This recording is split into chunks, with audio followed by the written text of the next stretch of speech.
Next up, we're going to take a look at the spawn actor attribute. And this is one of my favorite attributes here inside GameSalad because it really lets you create all sorts of interesting things. So let's go ahead and create two actors for this. Actor number one will be our main actor, and let's say actor number two is a bullet or a pellet that we want to shoot from actor number one.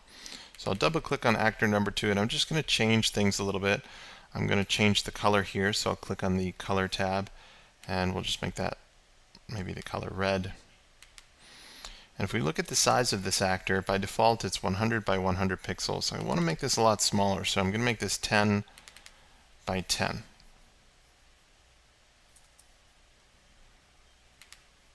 So if we drag actor 2 out onto our stage, you can see it's really just kind of a little small speck there. So I'll delete that for now. We'll drag actor 1 on our stage, and we won't worry about actor 2. So what we want to do is we want actor 1 to spawn actor 2. If you're not familiar with what the word spawn means, we can kind of think of it as create or give birth to. So we want actor 1 to create actor 2 inside our stage. So let's double click on actor 1. And let's go down to spawn. And we'll drag spawn actor here. So basically, what actor do you want actor 1 to spawn? Well, we want it to spawn actor 2. And notice how everything says actor 1, actor 2. If I back up a little bit and I were to rename actor 2 something like bullet, and go back into actor 1, you can see that now that's been renamed to bullet. So we want actor 1 to spawn a bullet. And do you want to spawn it in front of actor 1? Well, yeah, we want to see it appear in front of actor 1, otherwise it's going to be behind actor 1, we won't even see it at all. And where's the position that you want it to show up? Well, you notice it says relative to. Well, we want it to show up at the center of actor 1, so we'll just keep this set the way it is, and we'll preview this. And you can see right away instantaneously it's spawned here at the center. But what we want to do is create another rule where we have some sort of input or trigger which causes actor 1 to spawn actor, or in this case, the bullet actor. So we'll create a rule. And in this rule, again, I'm going to go back down to key and click on the keyboard icon, and then I'll press spacebar. So we've created a rule that says when this key is pressed, which in this case is the space bar, what do we want to happen? Well, we want to spawn an actor. So if I preview this, we don't see that little red dot by default. But if I press the space bar, we do see that red dot show up again. So it kind of did create that little red dot. Well, that red dot is really quite boring, so let's make it a little bit more exciting by going into the bullet actor. And let's just go ahead and drag the move behavior that we learned from an earlier video in. And let's make this really fast, something like 700. And we'll preview this. So again, we don't see anything, but then when we press the space bar, we spawn that red bullet. And you can see it's now shooting out. And we can spawn as many as we want, because essentially the way the rule works is saying when you press the space bar, spawn the bullet actor again and again and again and again, so on and so forth. So it's a really, really powerful way that you can start creating all of these type of game elements.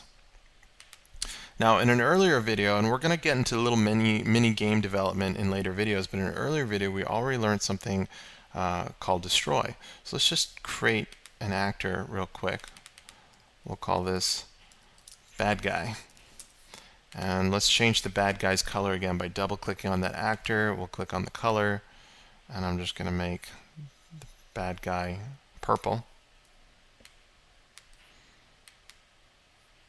We'll drag the bad guy here inside our scene, or stage I should say. So what we want to do is double click on the bad guy and add a new rule. The new rule is going to say this: when this actor overlaps and collides with a bullet, then we want to destroy this actor.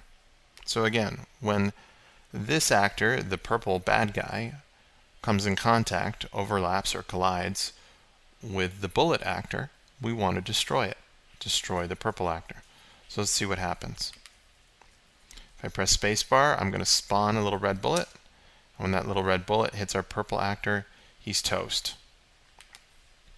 So we're really starting to put all these things together. So if I take this purple bad guy and I just kind of spread him out across the scene here, and we just do what we learned in a previous video, which is rotate. So we'll go back into actor 1.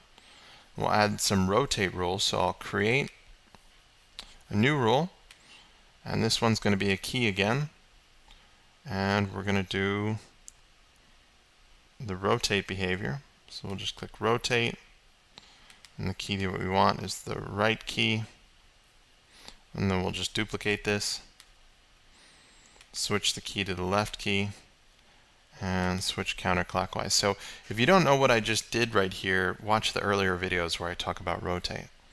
So now let's hit preview. So now if I hit spacebar, you can see I shoot these bullets, but if I press the right key or the left key, I can now rotate my angle and start shooting bullets at all the bad guys here inside my scene. I'm sure your brain is blowing up with imagination on all the different games you can now create just with these simple behaviors of rotate, collide, destroy, and in this case, spawn. So take a moment to practice spawning things. You don't just need to spawn bullets. There's all sorts of really creative things that you could figure out to spawn that would come out of a character or an object here inside GameSalad.